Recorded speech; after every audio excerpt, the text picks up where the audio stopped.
Hey everyone, Yasin here, and in this lesson I'm going to be showing you how to create a perfect square and turn that perfect square into a perfect cube in two-point perspective.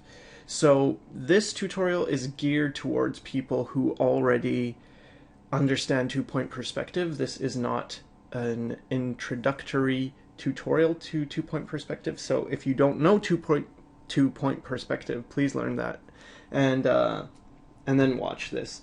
And anyway, I figure if people are looking for this video, probably they have an understanding of two-point perspective, because why else would you be searching for how to create a square in two-point perspective, right? So anyway, I'm going to start real simple with a horizon line and two vanishing points. So let's say a vanishing point here and a vanishing point here. All right. So far so good. Now let's create this square on the ground, and so I'm going to create the bottom of the square. So this line can of course be any size depending on how big your square is going to be. And again, this line too, I can move it anywhere. This just depends on you and where you want to put your square in space, right? So okay, let me just do a better job of that one so it's going straight to that vanishing point. All right, and I can also get another point. So now I have this side, like I have one of these sides, right? But the tricky part in this whole thing is, where do I put this line? How do I figure out that back edge to make a square, right? And this is the whole purpose of this tutorial, is to get from this point to figure out that, where that line goes. So, okay. What I'm going to do next is I am going to create a line that goes straight up from this bottom corner, and it goes up to the horizon, then down. And the way I'm creating these straight lines in Photoshop is I'm taking a brush and then holding the shift key. I use the line tool for these other lines, but now just holding the brush, or selecting the brush, placing down, holding down shift, and then you can go and create straight lines. Okay, so now I have this line. Now, if I was doing this traditionally, the next thing I would do is I'd whip out this right angle, and I would move it around. Now, because I'm doing this digitally, I have to select this, and I hit Control T to transform it if I want to move it around. And right in the middle, you'll notice this thing. This is an anchor point, and I can drag that around, and that shows where this rotates around, right? So if I move that anchor point to the bottom corner, which is where I want to move it, then if I rotate this, it rotates at that, it pivots at that point. So what I would do is just, line this up, and then I would draw lines. And what you want to do is have it so this bottom part is touching the blue line, and then you can scale this. And to scale in proportion, remember, hold down shift and then just drag at one of these points. And I would get it so the bottom is touching the blue line, and then the sides touch each one of the vanishing points, and I would have to rotate it, and then move it until I got that to happen. So yeah, it's almost there, and yeah, so about there it would be touching all those points. But let's say I don't have that ruler because I'm just working in Photoshop. Well, it's very easy in Photoshop to just make one. I just made a new layer, and now what I'm gonna do is take my polygonal lasso, and I'm going to hold shift and that's going to make it so I create a straight up and down layer, or line, and then a straight horizontal line. So now I have a right angle right here, and that's what I want. And now I'm going to fill that with a color. So in this case, purple. I'm going to set the mode to multiply, and that will allow you to see through this, so it's like a transparent or translucent purple. And I'm going to do the same thing. So Control T, I'm going to move that anchor point to the bottom corner. I'm going to move that bottom corner so it touches that blue line. Now I'm going to scale this so that it goes through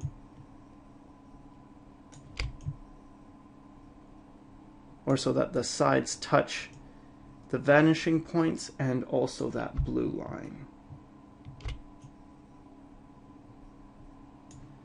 So this is a little bit tricky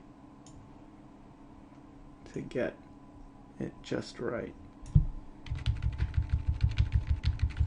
And I'm moving with the arrow keys for more precise movements. But yeah, there we go. So now I have it so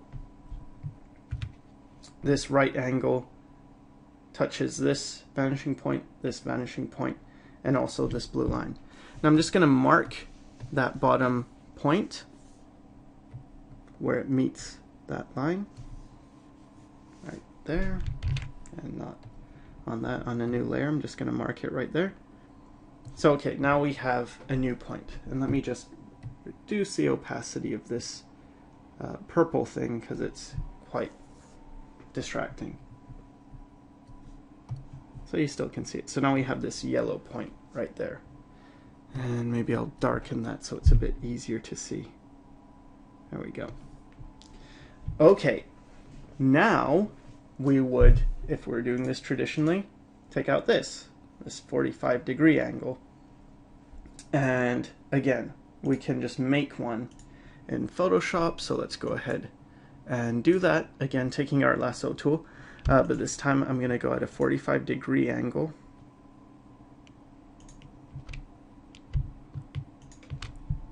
And fill that.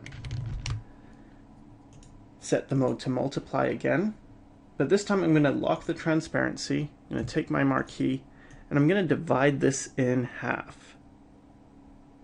Okay, and I'm going to fill it with another color. So maybe orange. Okay, so now I have half green, half orange. I'm going to hit Control T. I'm going to rotate this. And what I want to do now is rotate it so that it is fitting inside this purple area.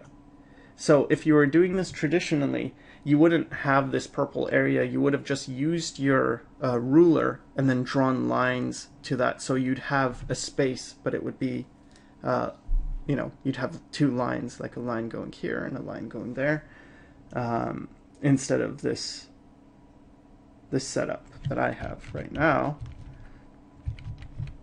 So that's about right, where I've got this 45-degree. I can make it a bit bigger too. And there we go. So now we have this, and it's lined up with that. And let me just make some lines so that if you were doing this traditionally, what you would have something that looks more like this,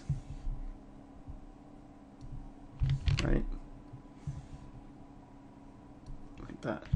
And then you would take this ruler thing, or you could also take a protractor. Just get a 45-degree angle.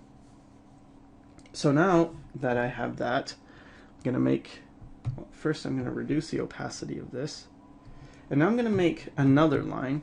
And this line is going to go from this bottom point, and it's just going to follow this angle.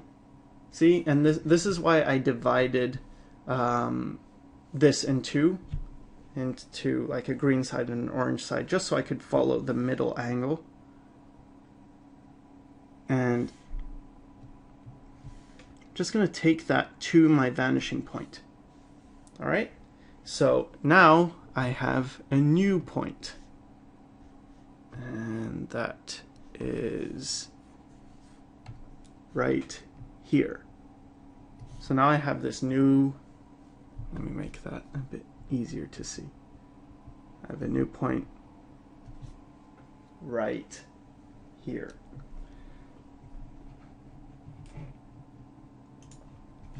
All right, now what I want to do is take this new point and go from here and go back to this original bottom corner that we had. And what that does, so I went from this new point back to the bottom corner, and then it crosses, you'll notice it crosses the red line right here. So once I have that, we're done. We're done the square, because all we have to do is take our vanishing point, go through that red, or that, I guess, teal line, and that is going to give us the position of this square. So now, you know, you just go through that point, and let me do that again. Through that point, and that will find the back end of this. So now we have our square. But how do we get a cube?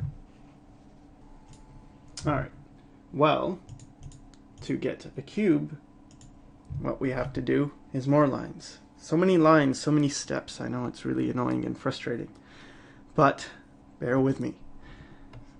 We're in this together. So now what I'm gonna do is I'm gonna take a line, and I just made a new layer in Photoshop, and I'm gonna go from this vanishing point right here to this. I'm gonna create a line like that, okay? Let's do that. A line from here to here. And now I'm gonna press Control T, and that's gonna bring up, again, the transform thing. And remember the anchor point.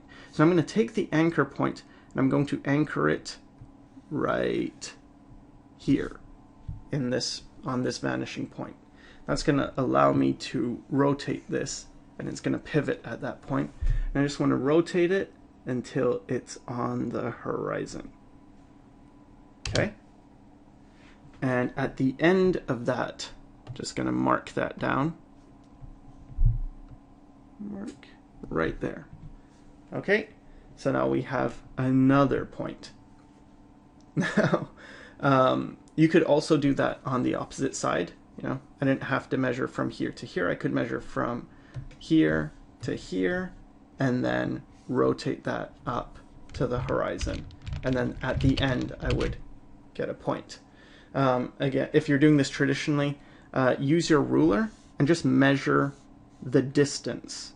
So from here to here, measure the distance. Let's say that distance is X, then come from here to here and then get the same distance. All right, so now we have this new point. Now we have to make another line and find another point.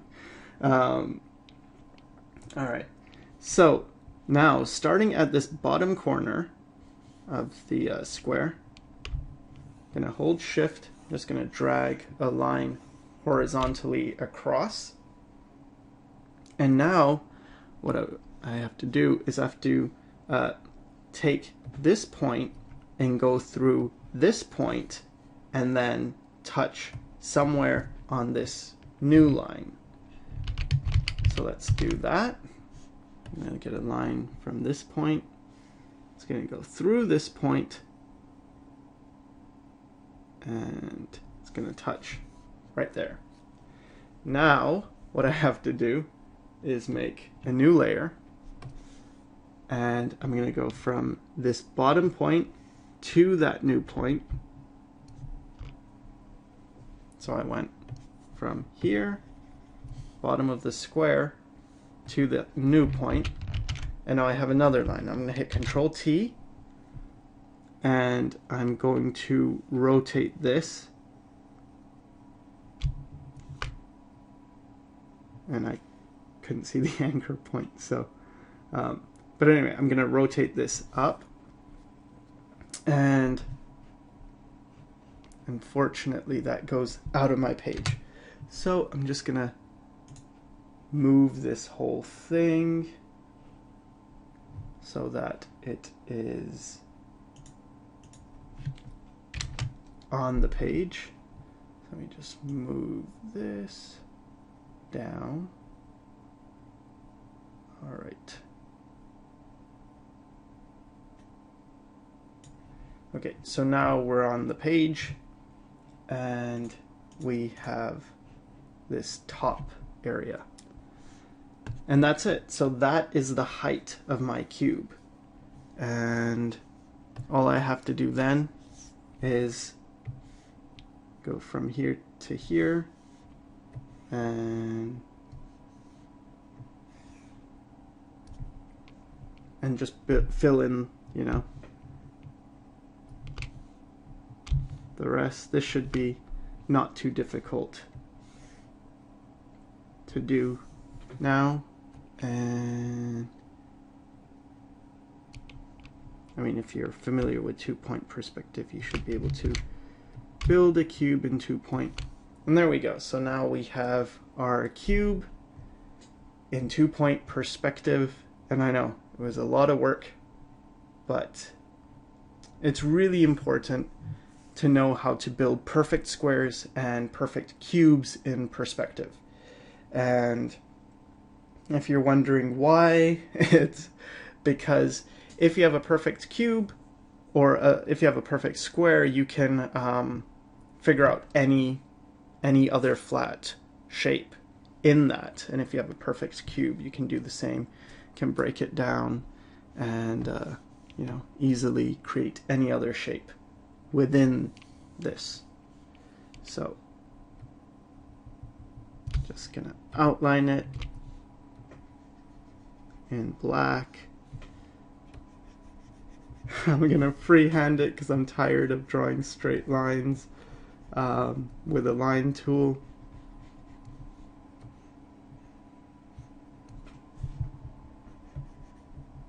Yeah, so hope it helped, and thanks for watching.